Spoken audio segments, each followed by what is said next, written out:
আমার এই মুহূর্তে আমি যেগুলো দেখেছি সেটা হচ্ছে আমার 4টে পিকআপ, একটা রেকার, একটা ডিএমপির জল কামান গাড়ি, একটা অ্যাডিশনাল ডিআইএসএল জিপ, আর 8টা মোটরসাইকেল, আর অন্যান্য অফিসের অন্যান্য আরও জিনিসপত্র, একটা অ্যাম্বুলেন্স। এগুলো আপাতত দেখা দিচ্ছে ক্ষয়ক্ষতি হয়েছে, ভাঙচুর হয়েছে।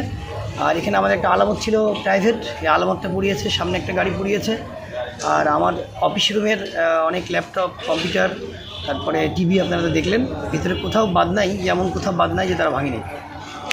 আমরা এগুলো আসলে আরও কিছু দেখব, দেখার পরে সব মিলিয়ে দেখব, মিলিয়ে তারপরে আপনাদের অ্যাকচুয়ালি কতগুলো কী ক্ষতি হয়েছে পরে বলতে পারবো। এটা আমরা বুঝি নাই। আমরা এখানে খুব সুস্থভাবে সবাই ছিলাম। তারা লোকাল থানার ওই দিক থেকে আসার পরে হঠাৎ করে 2-3 লোক প্রথম দৌড় দিল, দৌড় দেওয়ার পর তারপরে শত শত লোক একসাথে চলে আসলো। আমরা আমাদের রান্নাঘরের ওখানে একটা বাথরুম ছিল, আমরা সেই বাথরুমে কিছু লোক লুকিয়েছিলাম, আর কিছু কনস্টেবল অফিসারদের আমরা বের করতে সক্ষম হয়েছিলাম। এখন পরিবেশ মোটামুটি শান্ত। এখন আমাদের সিনিয়র অফিসার আমাদের সাথে সবসময় যোগাযোগ করতেছে, স্যাররা আমাদের যেভাবে নির্দেশনা দিচ্ছে আমি সেভাবে কাজ করছি।